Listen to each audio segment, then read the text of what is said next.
നമസ്കാരം. Raf talk ഫുട്ബോളിലേക്ക് അവർക്കും സ്വാഗതം. ചെറുപ്പകാലത്ത് നെയ്മർ ജൂനിയറുടെ ഡ്രിബ്ലിങ്ങുകൾ യൂട്യൂബിൽ വീണ്ടും വീണ്ടും കണ്ട് അതുപോലെ ചെയ്യാൻ വേണ്ടി താൻ പലപ്പോഴും ശ്രമിച്ചിട്ടുണ്ട് എന്ന് നേരത്തെ തുറന്നു പറഞ്ഞിട്ടുള്ള ആളാണ് ജമാൽ മൂസിയാല. പക്ഷേ അതേ ജമാൽ മൂസിയാല ഇപ്പോൾ പറയുന്നു, കുഞ്ഞുനാളിൽ എൻ്റെ പുറകിൽ ഞാനിട്ടിരുന്ന ജേഴ്സിയുടെ പുറകിൽ എപ്പോഴും ഒരു പേരാണ് ഉണ്ടായിരുന്നത്. അത് നെയ്മറുടേതല്ല, അത് മെസ്സിയുടേതാണ്. മെസ്സിയാണ് എൻ്റെ ഹീറോ. ശരിയാണ്, നെയ്മറുടെ പേരുള്ള ജേഴ്സിയും എനിക്കുണ്ടായിരുന്നു, പക്ഷേ മെസ്സി തന്നെയാണ് എൻ്റെ ഹീറോ എന്ന് അദ്ദേഹം പറയുന്നു.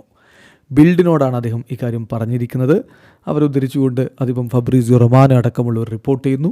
അദ്ദേഹം പറഞ്ഞത് ഇങ്ങനെയാണ്: എൻ്റെ ഷർട്ടിൻ്റെ പുറത്ത് ഞാൻ കുട്ടിയായിരുന്നപ്പോൾ ഒരു പേരെല്ലായ്പ്പോഴും ഉണ്ടായിരുന്നു, അത് മെസ്സി എന്നായിരുന്നു. ശരിയാണ്, നെയ്മറുടെ ഒരു ജേഴ്സിയും എൻ്റെ കയ്യിലുണ്ടായിരുന്നു, പക്ഷേ Messi was my hero, my favourite player എന്ന് കൃത്യമായിട്ട് ജമാൽ മൂസിയാല പറയുകയാണ്. മെസ്സിയാണ് എൻ്റെ ഹീറോ, മെസ്സിയാണ് എൻ്റെ ഫേവറേറ്റ് പ്ലെയർ. ശരിയാണ്, നെയ്മർ എനിക്കിഷ്ടമാണ്, പക്ഷേ മെസ്സി തന്നെയാണ് ഹീറോ എന്ന് നമുക്കറിയാം. ഇപ്പോൾ ബയണിൻ്റെ സിഇഒയും അവരുടെ കോച്ചുമൊക്കെ ബാഴ്സലോണയിലെ മെസ്സിയോട് ജമാൽ മൂസിയാലയെ ഉപമിക്കുന്നത് നമ്മൾ സമീപകാലത്ത് കേട്ടു. ബാഴ്സലോണയിലെ മെസ്സി റയൽ മാഡ്രിഡിലെ CR7 അവരോടൊക്കെയാണ് ഇപ്പോൾ അവനെ ഉപമിക്കുന്നത്.